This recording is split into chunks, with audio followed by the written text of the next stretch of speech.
أعوذ بالله من الشيطان الرجيم. وإذا أذقنا الناس رحمة من بعد ضراء مستهم إذا لهم مكر في آياتنا قل الله أسرع مكرا إن رسلنا يكتبون ما تمكرون.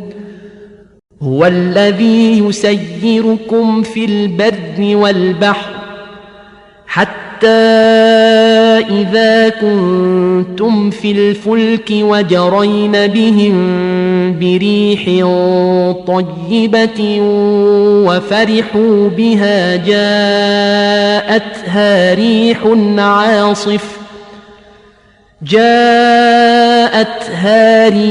عاصف وجاءهم الموج من كل مكان وظنوا أنهم أحيط بهم دعوا الله مخلصين له الدين لئن أنجيتنا من هذه لنكونن من الشاكرين. فلما أنجاهم إذا هم يبغون في الأرض بغير الحق يا أيها الناس إنما بغيكم على أنفسكم متاع الحياة الدنيا ثم إلينا مرجعكم فننبئكم بما كنتم تعملون.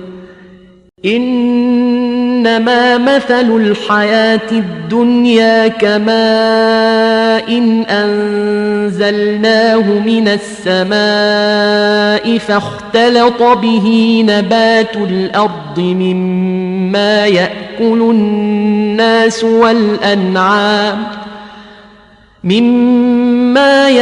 الناس والأنعام حتى إذا أخذت الأرض زخرفها وزينت وظن أهلها أنهم قادرون عليها أتاها أمرنا ليلا أو نهارا فجعلناها حصيدا كأن لم تغن بالأمس كذلك نفصل الآيات لقوم يتفكرون. والله يدعو إلى دار السلام ويهدي من يشاء إلى صراط مستقيم. للذين أحسنوا الحسنى وزيادة ولا يرهق وجوههم قتر ولا ذلة أولئك أصحاب الجنة هم فيها خالدون.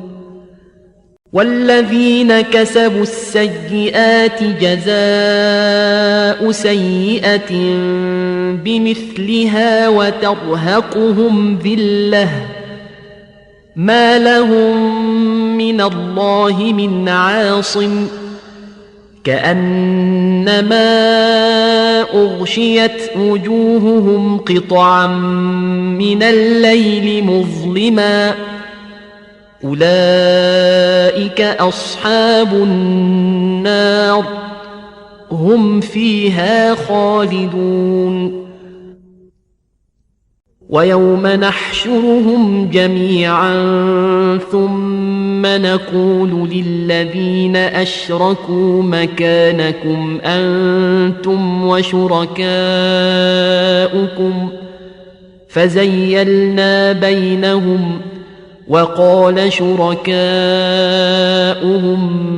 ما كنتم إيانا تعبدون فكفى بالله شهيدا بيننا وبينكم إن كنا عن عبادتكم لغافلين هنالك تبلو كل نفس ما أسلفت وردوا إلى الله مولاهم الحق وضل عنهم ما كانوا يفترون